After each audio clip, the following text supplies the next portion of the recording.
இன்னைக்கும் நிறையா பேர்கிட்ட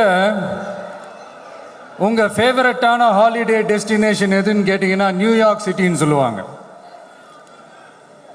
ஏன்னா அங்கே போய் ஒரு 2-3 நாள் தங்கிட்டு வர்றதே அது ஒரு பெரிய ஸ்டேட்டஸாகவும் ஒரு பெரிய அச்சீவ்மெண்ட்டாகவும் நினைப்பாங்க.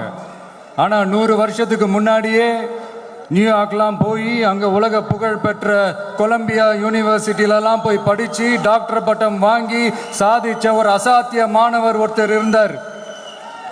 அது கூட பெருசு இல்லை, அவர் எந்த சூழ்நிலையில் அங்கே போய் படித்து சாதிச்சாருன்றதான் மிகப்பெரிய விஷயம். அன்னைக்கு அந்த மாணவரை, நீ இந்த சாதியில் பிறந்திருக்கிற, உனக்கெல்லாம் படிக்கிறதுக்கெல்லாம் தகுதி இல்லை, நீ எல்லாம் எதுக்கு ஸ்கூலுக்கு வர, அப்படி இப்படின்ட்டு அவர் வாழ்கிற சமூகமே அவரை தடுத்துச்சு. அதையும் மீறி அந்த மாணவர் பள்ளிக்கூடம் போனால் சக மாணவர்களுடன் சரிசமாக உட்கார்ந்து படிக்க அவருக்கு அனுமதி இல்லை.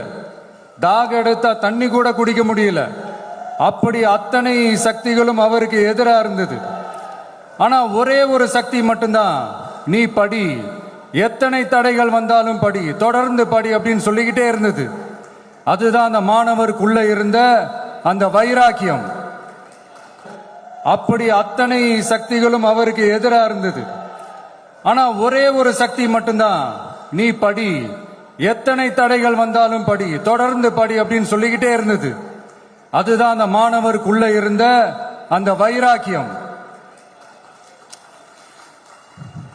அந்த சின்ன வயசுல அந்த மாணவருக்குள்ள எப்படி அப்படி ஒரு வைராக்கியம் வந்துச்சுன்னு நினைச்சு பார்க்கும்போது உண்மையிலே பிரமிப்பா தான் இருந்துச்சு. அந்த வைராக்கியம் தான் அந்த மாணவரை பிற்காலத்துல இந்த நாட்டோட ஒரு தலை சிறந்த இன்டெலெக்சுவலா டிரான்ஸ்ஃபார்ம் ஆகிறதுக்கும் காரணமா இருந்துச்சு. எனக்கு தெரிஞ்ச உலக வரலாற்றிலே இப்படி ஒரு டிரான்ஸ்ஃபர்மேஷனை யாரும் பார்த்திருக்க மாட்டாங்க. அந்த மாணவர் வேற யாரும் இல்ல, நம்மளுடைய அண்ணல் அம்பேத்கர் அவர்கள் தான்.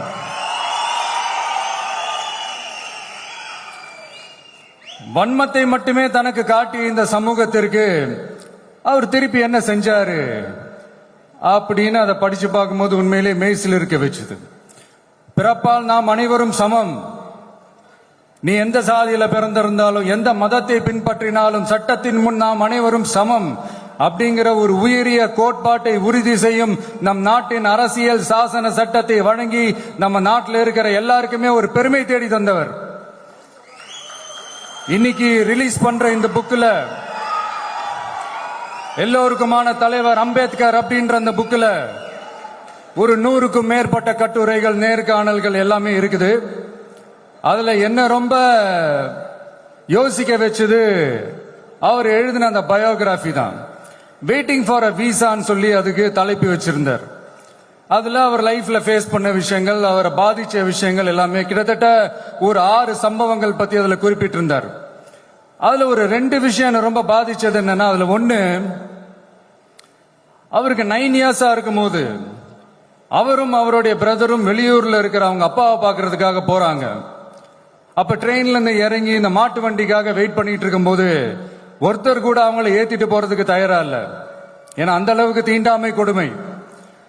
அப்புறம் கொஞ்சம் எக்ஸ்ட்ரா பணம் காசெல்லாம் கொடுக்கறோம்னு ஒரு வண்டிக்காரர் ஒத்துக்கிறார்.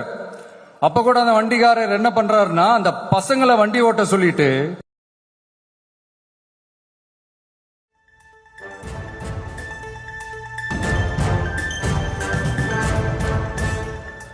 அப்ப மும்பைக்கு பக்கத்துல ஒரு கிராமத்துக்கு அவரை கூப்பிடுறாங்க. அப்ப அவர் ஒரு அரசாங்க பொறுப்புல இருக்கிறாரு.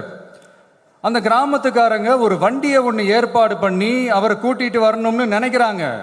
ஆனா அந்த வண்டி ஓட்டுறவரு அவருக்கு சமமா உட்காந்து வண்டி ஓட்டுறதுக்கு யோசிக்கிறாரு, மறுக்கிறார். ஒரு லண்டனுக்கு போய் ஒரு பாரிஸ்டர் பட்டம் வாங்கிய அம்பேத்கரை விட ஒரு வண்டி ஓட்டுறவர் தன்னை உயர்ந்தவனா நினைக்கிறார்.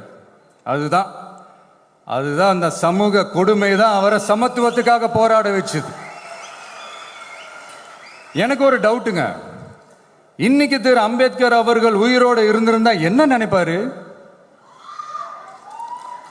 இன்னைக்கு இருக்கிற நம்ம இந்தியாவை பார்த்து அவர் பெருமைப்படுவாரா, இல்ல வருத்தப்படுவாரா, இல்ல அப்படியே வருத்தப்பட்ட எதை நினைச்சு வருத்தப்படுவாரு? இன்னைக்கு நம்ம நாடு முழு வளர்ச்சி அடையணும்னா ஜனநாயகம் காக்கப்படணும். அந்த ஜனநாயகம் காக்கப்படணும்னா அரசியல் அமைப்பு சட்டம் காக்கப்படணும். அதுக்கான பொறுப்பு அந்த கடமை நம்ம ஒவ்வொருத்தருக்கிட்டையும் இருக்கணும்னு தோணுச்சு. அந்த இல்ல வருத்தப்படுவாரா, இல்ல அப்படியே வருத்தப்பட்ட எதை நினைச்சு வருத்தப்படுவாரு?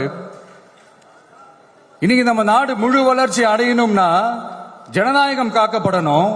அந்த ஜனநாயகம் காக்கப்படணும்னா அரசியல் அமைப்பு சட்டம் காக்கப்படணும். அதுக்கான பொறுப்பு அந்த கடமை நம்ம ஒவ்வொருத்தருக்கிட்டையும் இருக்கணும்னு தோணுச்சு. அந்த பொறுப்போடும் அந்த கடமையோடும் தான் இதை நான் ஆணித்தரமா சொல்றேன். ஜனநாயகத்தை நாணிவேர் ஃப்ரீ அண்ட் ஃபேர் எலெக்ஷன்ஸ், சுதந்திரமான மற்றும் நியாயமான தேர்தல். தேர்தல் நியாயமா நடக்கலன்னு நான் சொல்ல வரல, பட் சுதந்திரமாகவும் நியாயமாகவும் தான் தேர்தல் நடக்குது அப்படிங்கிற அந்த அசைக்க முடியாத நம்பிக்கை நம்ம ஒவ்வொரு இந்தியனுக்கும் இருக்கணும்னு தோணுச்சு. அது அமையணும்னா தேர்தல் ஆணையர்கள் கான்சென்சஸ், அதாவது ஒருமித்த கருத்து அடிப்படையில் மட்டும்தான் நியமிக்கப்பட வேண்டும் அப்படின்றத என்னுடைய ஒரு வழி.